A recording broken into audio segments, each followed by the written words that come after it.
নমস্কার, দেখছেন রিপাবলিক বাংলা। হচ্ছে আমি সন্তু রয়েছে আপনাদের সঙ্গে বুক দিয়ে চোখে চোখ রেখে। আমি সন্তু, আমি প্রশ্ন করবো এ বাংলায় হচ্ছেটা কি?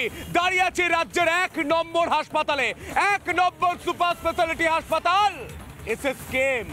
এসএসকেএম দেখায় এক শিশু বেড না পেয়ে কাতরে কাতরে মারা যায়, তার বাবা ঠিক এখানে বুক চাপড়ে চাপড়ে কাঁদে।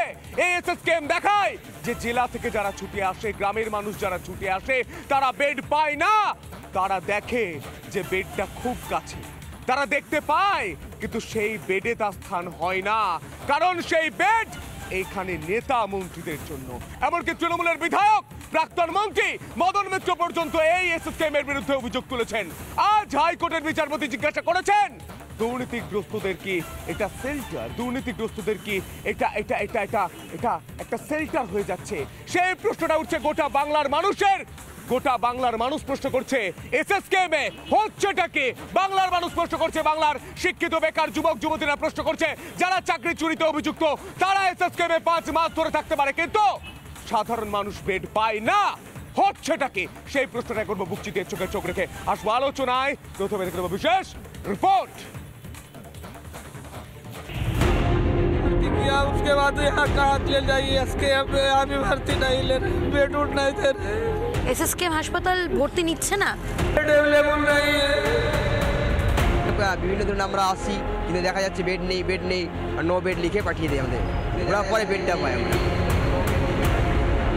মোটা মন্ত্রী আমলাদের সহকর্মী টর্মী হলে পাওয়া বেড পাইনি এখন পর্যন্ত। আপনি এখনো পর্যন্ত দাঁড়িয়ে আছেন এখানে। এই হলো রাজ্যের সুপার স্পেশালিটি হাসপাতাল এসএসকেএম এর ছবি। এখানে রাজ্যের মানুষ আসে চিকিৎসার জন্য, কিন্তু সাধারণ মানুষের জন্য কি পরিষেবা? ক্যান্সার আপনার মুর্শিদাবাদে কি ক্যান্সারের ট্রিটমেন্ট এইটা পাওয়া যায় না? না না, হাসপাতালে এরকম নাই। ক্যান্সারের ট্রিটমেন্ট না পেয়ে অবশেষে এসএসকেএম হসপিটালে ক্যান্সার ট্রিটমেন্ট করাতে এসেছেন মুর্শিদাবাদের বাসিন্দা ত্রিলোচনা ভাস্কর। সঙ্গে রয়েছেন তার স্বামী লালটু ভাস্কর। এসএসকেএম এ এসে ট্রিটমেন্ট হচ্ছে, কিন্তু চরম উদাসীন্য, চরম অনাদরে বিগত 1 মাস ধরে রীতিমতো গাছতলায় পড়ে রয়েছেন এই ক্যান্সার আক্রান্তা ত্রিলোচনা ভাস্কর। যেখানে ক্যান্সার আক্রান্ত রোগী একটা বেড না পেয়ে বসে থাকেন এসএসকেএম চত্বরের গাছতলায়, সেখানে নিয়োগ দুর্নীতিতে ধৃত সুজয় ভদ্র 5 মাস বসে থাকেন এসএসকেএম এর বেড দখল করে। কিন্তু শেষ রক্ষা আর হয় কোথায়? ইঁদুরের গর্তে আর কতদিন বা থাকা যায়? যে পিজিতে ভর্তি হতে গরিব মানুষ কেঁদে মরে, সেই পিজিতেই ঠ্যাং নাচিয়ে কাকু আয়েশ করে।